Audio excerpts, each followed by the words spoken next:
Buongiorno da Taglio di Po, siamo oggi per il battesimo di un comitato particolarmente interessante che si chiama Miglioramento Continuo, qua a Taglio di Po per spronare l'amministrazione, spronare altre associazioni per far di questo paese, che è sempre stato un fiore all'occhiello particolarmente interessante del Delta, farlo diventare sempre più bello e sempre più interessante, appunto. Adesso ascoltiamo il presidente di questo comitato, il sindaco, e vediamo un po' i componenti di questa associazione.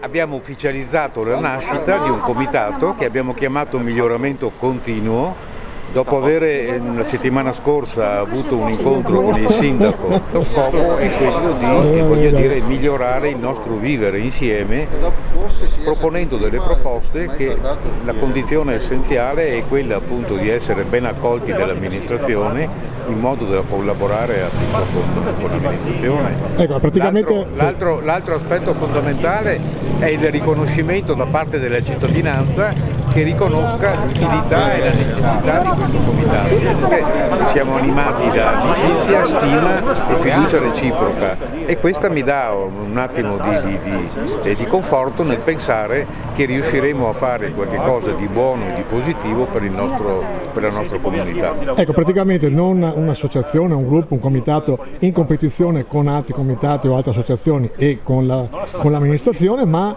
da stimolo e da controllo. Non solo non deve essere in conflitto con nessun altro tipo di associazione a Taglio di Po, ma casomai collaborare con tutti gli altri tipi di associazione, e soprattutto io penso che questo comitato debba essere aperto alle generazioni future, quindi non è un comitato a tempo determinato, ma è un comitato, che si prefigge di durare nel tempo, perché solo nel tempo potrà produrre degli effetti positivi per il nostro Paese.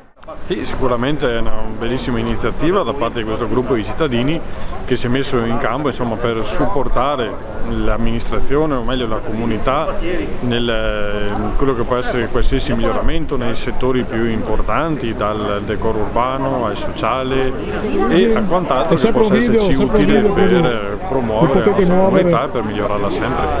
Il comitato è nato per supportare, come dicevo, la comunità, quindi non è apolitico, è un comitato spontaneamente nato dai cittadini.